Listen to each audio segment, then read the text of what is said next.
Italian ryegrass has been a problem for wheat growers across the state forever. And Misha, kind of talk about where we're at and what you're doing here.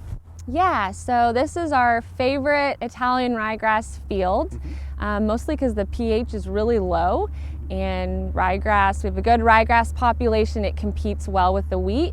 We're looking at herbicide applications at different timings, at the delayed pre-timing right after wheat has come up, and then also after wheat has come up.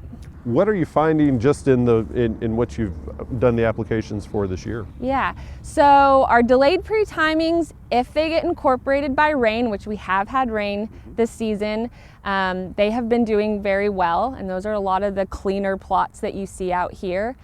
But we're past that timing for most folks that have wheat in the ground and that's already emerged, and ryegrass is up too.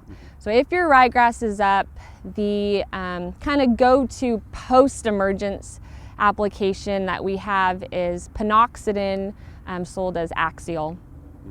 And still doing a pretty good job, but we have documented 2 counties in Oklahoma, Grady and Caddo County, that do have resistance to the product. So if you are in a county where you suspect resistance, of course send it into our lab, and that is something we can confirm and find out for you.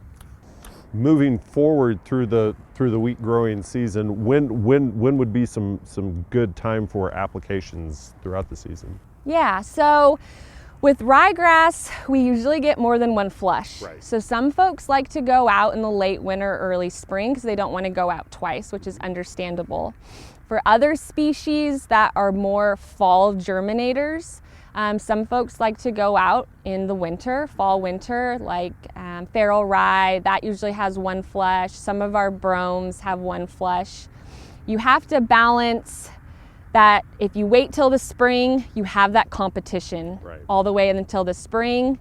But if you wait, you likely are going to get that whole population. When it comes down to it, weed seeds can actually stay in the ground for a long time, and that's why we're constantly battling them. Yes.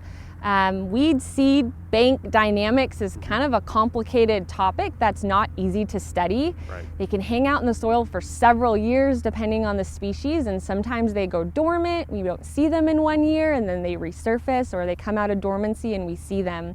So if you do have a dense population of a weed like we do in this field, unfortunately, it's not going to be one season that you eliminate that weed, but if you intensively manage it for, let's say, a couple of years or 3 years, you can see some serious gains. Well, thank you very much, Dr. Misha Manuchehri, Extension Weed Specialist here at Oklahoma State University.